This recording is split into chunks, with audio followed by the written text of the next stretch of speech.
வணக்கம். Decay health tips நேயர்களுக்கு வணக்கம். இந்த நேரத்தில் டிகே ஹெல்த் மூலிமா உங்களை சந்திக்கிறதுல மகிழ்ச்சி அடைகிறேன். நமக்கு ரொம்ப தெரிஞ்ச விஷயங்கள் நம்ம முக்கியத்துவம் கொடுக்கறதில்ல. இப்போ நம்ம சில விஷயங்கள் பேசலாம். அதில் பார்த்திங்கன்னா நமக்கு ரொம்ப நல்லா தெரிஞ்ச விஷயம், இதுக்கு ஒரு முக்கியத்துவம் கொடுக்கறது மூலிமா நம்முடைய ஆரோக்கியத்தை மதிப்படுத்தலாம், எனர்ஜி லெவல் சக்தியையும் அதிகப்படுத்த முடியும். உங்களுக்கு நல்லா தெரியும்னு நினைக்கிறேன். வாழ்க்கையில் முதல் நம்ம பூமிக்கு வந்தப்போ செஞ்ச வேலை என்னன்னு தெரியுமா? கடைசியாக நம்ம போகிறப்ப செய்கிற வேலை ரெண்டும் ஒன்று தான். சொல்ல முடியுமா? மூச்சு எடுத்துகிட்டு பூமிக்கு வந்தோம், மூச்சை வெளியாக்கிட்டு நம்ம கடைசி உலகத்தை விட்டு போக போகிறோம். கருவறை முதல் கல்லறை வரைன்னு சொல்லுவாங்க.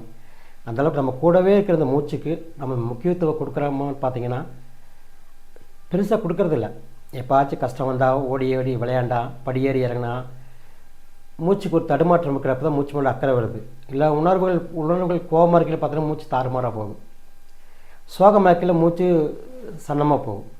சந்தோஷம் இருப்பாருங்க, மூச்சு மேலே அக்கறையாக இருக்காது, அது பாட்டு ஸ்மூத்தாக போயிட்டு வந்துருக்கு. ஸோ நம்ம உணர்வுகளுக்கும் மூச்சுக்கும் மனசுக்கும் பிரிக்க முடியாத பந்தம் இருக்குது. ஸோ நம்ம உணர்ச்சி வசப்பட்டோம்னா மூச்சில் மாற்றம் வரும், மனசுலேயும் மாற்றம் வரும். அப்போ நம்ம மூச்சில் மாற்றம் கொண்டு வந்தால் ஏன் நம்ம உணர்வுகள் நம்ம கட்டுப்பாட்டுக்கு வராது, நம்ம மனசு நம்ம கட்டுப்பாட்டுக்குள்ள வராது? இதை பற்றி தான் நம்ம தெரிஞ்சுக்கலாம். அதுக்கு ரொம்ப முக்கியமாக என்ன பண்ணலான்னு கேட்டிங்கன்னா, நம்ம நார்மலாக மூச்சு எடுத்து வெளியாக்குறது பார்த்திங்கன்னா நம்ம லங்ஸ் கெப்பாசிட்டியில் ஒரு 50 to 20% கூட யூஸ் பண்ணுறதே இல்லை, வேலை வாங்குறதே இல்லை. ஸோ அப்போ அதை முழுசாக நம்ம வேலை வாங்க கற்றுட்டாலே போதும், நம்ம எனர்ஜி லெவல் அபரிவிதமாக அதிகப்படுத்திக்கலாம். நம்ம லங் கெப்பாசிட்டியை இப்போ 20-25% யூஸ் பண்ணுறோம். முழுசாக யூஸ் பண்ணாங்க இனி மோர் 75% எனர்ஜி லெவல் அதிகமாக. இன்னும் கூட ஒரு ரகசியம் கூட பயந்துன்னு ஆசைப்பட்றேன். சயின்டிஃபிக்காக நம்ம அப்ரோச் பண்ணோம்னா மூச்சு எடுத்து ஆக்சிஜனில் போகுது, மூச்சு விட்டால் கார்பன் டை ஆக்சைடு வெளியே வருது. அப்போ நம்ம எடுக்கிற மூச்சை விட வெளியாக்குற மூச்சு அதிகமாக இருக்கிறப்போ நம்முடைய அழுக்கு வெளியே போகும். இந்த அழுக்குன்னு சொல்கிறது டாக்ஸின்னு சொல்லக்கூடியது, நம்ம எதோ இந்த டாய்லெட் போகிறதோ, இந்த நம்ம காது வழியாக கண்கள் வழியாக வெளிவர அழுக்கு, அது திடக்கழிவுகள். ஆனால் நம்ம எமோஷனல் டாக்ஸின்ஸ் எல்லாம் இருக்குது, இதெல்லாம் எப்படி வெளியே போகுது இல்லைங்களா?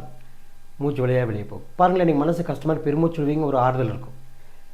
அந்த மாதிரி வெளியாக்குற மூச்சில் மோர் தென் 80% ஆஃப் டாக்ஸின்ஸ் வெளியே போகுதுன்னு ஒரு சயின்டிஃபிக் ரிசர்ச் சொல்லுது.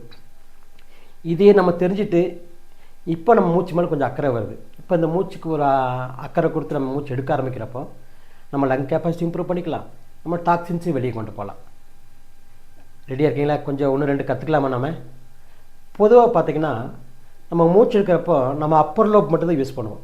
மேலே மூச்சு எடுனா அப்படின்னு மூச்சு எடுப்போம். நம்ம மிடில் லோப்பு லோயர் லோப்பு உள்ளே போயிடும், வேலை வாங்குறதே இல்லை. அதனால் என்ன, நம்ம சீக்கிரமாக உணர்ச்சி வசப்படுறோம், சீக்கிரமாக எனர்ஜி ட்ரெயின் ஆகிடுது. இதுக்கெல்லாம் காரணம் என்னன்னு கேட்டிங்கன்னா நம்ம மூச்சு எடுக்கும் முறை தான் காரணம். ஸோ மூச்சு எடுக்கிறப்போ லங்ஸ் ஃபுல்லாக மூச்சு எடுக்கணும். அதுக்கு என்ன பண்ணலான்னா, நான் உங்களுக்கு 2-3 விதமாக புரிய வைக்க ட்ரை பண்ணுறேன். ஒன்று பார்த்திங்கன்னா நம்ம அப்டமல் பிரீத்திங் சொல்லுவாங்க, அடிவயிற்று சுவாசம். என்ன பண்ணலான்னா, இப்போ நம்ம நிதானமாக மூச்சு எடுத்து வெளியாக்குறோம். ஆனால் நான் 2-3 ஸ்டெப்பு சொல்லித்தரேன், நீங்கள் அது மாதிரி செய்யுங்க. முதல்ல மூச்சு எடுங்க. எடுக்கிறப்போ உங்கள் அடிவயிறு விரிவடைதான்னு பாருங்கள். நல்லா ஃபுல் பிரெத் எவ்வளோ முடியுமோ அவ்வளோ எடுத்துக்கங்க. எடுத்துக்கப்புறம் கொஞ்சம் பிடிச்சிக்கங்க. பிடிச்சிட்டு உங்கள் அடிவயிற்று பகுதியை எக்ஸ்பேண்ட் பண்ணுங்கள். ஃப்ரம் இன்சைடு உள்ளுக்குள்ளேருந்து வயிற்று பகுதியை வெளி பண்ணுங்கள், வயிற்றை பெருசு பண்ணுங்கள். Expand your dummy and relax. மெதுவாக வெளியாக்குங்க, முழுசாக வெளியாக்கிடுங்க. நல்லா உங்களை நாபியை உள்ளே கொண்டு போயிருங்க. ரைட், இன்னொரு முறை செய்யலாங்களா? மூச்சு எடுங்க, நல்லா மேக்ஸிமம் எடுத்துக்கங்க, பிடிச்சிக்கங்க, ஹோல்டு பண்ணிக்கங்க. இப்போ எக்ஸ்பேண்ட் பண்ணுங்கள் உங்கள் ஸ்டமக்கை. From inside expand your stomach, expand your belly, breathe out. மெதுவாக வெளியாக்குங்க, நல்லா வயிற்று உள்ளே கொண்டு போயிருங்க. இது அப்டமல் ப்ரீத்திங் பேருங்க. இப்போ அடுத்தது கிளாவிக்கல் ப்ரீத்திங் சொல்லுவாங்க. அது மார்பு சுவாசம்னு சொல்லலாம், இல்லைன்னா கிளாவிக்கல் ப்ரீத்திங் சொல்லலாம். இப்போ மூச்சு எடுக்கலாமா? எடுங்க. எடுத்து மூச்சு பிடிச்சிக்கங்க. பிடிச்சிட்டு from inside expand your chest. மார்பை பெருசு பண்ணுங்கள், மார்பு பகுதி விரிவடைஞ்சிருக்கான்னு பாருங்கள். இப்போ வெளியாக்குங்க, நல்லா உள்ளே கொண்டு போங்க, ஃபுல் பிரெத்து வெளியாக்கிடுங்க. அற்புதம். இன்னொரு முறை செய்யலாங்களா? மூச்சிடுங்க. Hold the breath. Expand your chest. Make it bigger. Breathe out. இப்போ நம்ம 2 விதமான மூச்சு பண்ணியிருக்கோம். Abdominal breathing, chest breathing. சரிங்களா? ஸோ இது 2 கம்பைன் பண்ணி நம்ம பிரீத்திங் பண்ணுறதுக்கு யோகிக் பிரத்னு சொல்லுவாங்க. அது பேர் யோகிக் பிரத். சரிங்களா? ஃபுல் பிரத் வேறு ஒன்றும் இல்லை. லங்ஸை நம்ம முழுசாக உபயோகப்படுத்துகிறோம். 2 கம்பைன் பண்ணி பண்ணலாம். ஆரம்பிக்கலாங்களா? ஃபஸ்ட்டு அடிவயிறு பெருசாகி வயிற்று மூச்சு எடுத்துகிட்டே இருக்கிறப்போ அடிவயிறு எக்ஸ்பேண்ட் ஆகும், ஸ்டமக் எக்ஸ்பேண்ட் ஆகும், இந்த ரிப் கேஜ் எக்ஸ்பேண்ட் ஆகும், செஸ்ட் எக்ஸ்பேண்ட் ஆகும், மறுபடியும் மூச்சு எடுத்துகிட்டு ஷோல்டர் கூட ரைஸ் ஆகும். இந்தளவு ஃபுல் பிரத் எடுக்கணும். ஒரு தடவை பார்த்துக்குங்க, அப்புறம் சேர்ந்து பண்ணலாம். சரியா? செய்யலாமா? பாருங்கள், மூச்சு எடுக்கிறேன்,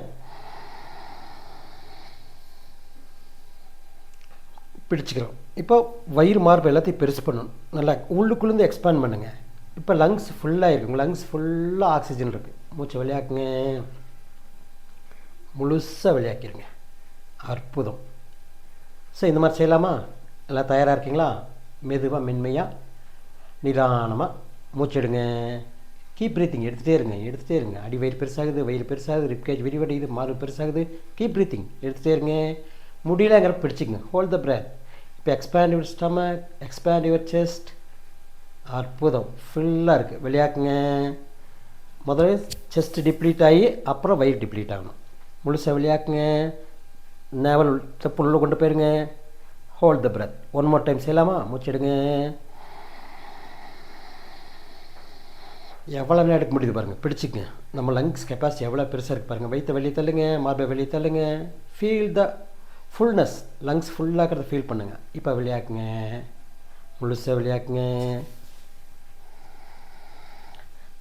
ஹோல்ட், ரிலாக்ஸ். ஃபீல் பண்ண முடியுங்களா? நம்ம இவ்வளோ நாளாக மூச்சு எடுத்துருந்தோம். இப்போ பாருங்கள் நம்ம லங் கெப்பாசிட்டி எவ்வளோ இம்ப்ரூவ் பண்ணியிருக்கேன்னு. நம்ம நார்மலாக எடுத்துருந்து வெறும் 20%. இப்போ பாருங்கள், நீங்கள் மோர் தென் 80% மூச்சு எடுத்து விளையாடுறீங்க. ஸோ இந்த மாதிரி எடுத்தனால நம்ம பாதி வியாதி குணமாயிருங்க. மூச்சு எடுத்து ஆக்சிஜனில் போகுது, பிளட் சர்க்குலேஷன் இன்க்ரீஸ் ஆகுது. மூச்சு விளையாட கார்பன் டை ஆக்சைடு நம்ம அழுக்கு வெளியே போகுது, டாக்ஸிஸ் வெளியே போகுது. நம்ம எமோஷன் டாக்ஸிஸ் எல்லாம் உள்ள இருக்க கோபம், வெறுப்பு, ஆத்திரம், பயம், துக்கம், கவலை இதெல்லாமே செல்களில் உள்ள அமுத்தி வச்சுட்ருக்கோம். இதெல்லாம் எப்படி வெளியே போகுங்க? இது மூச்சு முழுசாக வெளியாக்குனிங்கன்னா அந்த 80% டாக்டர் டாக்ஸிஸ் வெளியே போயிடும். ஸோ நம்ம ஆரோக்கியம் அதிகமாகும், கூடவே எனர்ஜி லெவல் இம்ப்ரூவ் ஆகும். ஸோ இதுதான் உஜ்ஜய் பிரத்னு சொல்லுவாங்க. சரியா? இதுக்கு பேர் உஜ்ஜய் பிரத்னு பேர். ஸோ இதெல்லாம் நம்ம ரெகுலராக ப்ராக்டிஸ் பண்ண நம்ம லைஃப் ஸ்பேன் இன்க்ரீஸ் ஆகும், கூடவே ஆரோக்கியம் அதிகமாகும், உணர்வுகளும் நம்ம கட்டுப்பாட்டில் வந்துடும். சரிங்களா? ஸோ நம்ம கூடவே இருக்கிற மூச்சுக்கு ஒரு இம்பார்ட்டன்ஸ் கொடுக்குற மூலிமா இந்தளவுக்கு நம்ம உடம்பையும் மனசையும் ஆரோக்கியம் வச்சுக்க முடியும். அடுத்த முறை அடுத்த வேற ஒரு விஷயங்களும் உங்களை சந்திக்கிறேன். நன்றி, வணக்கம்.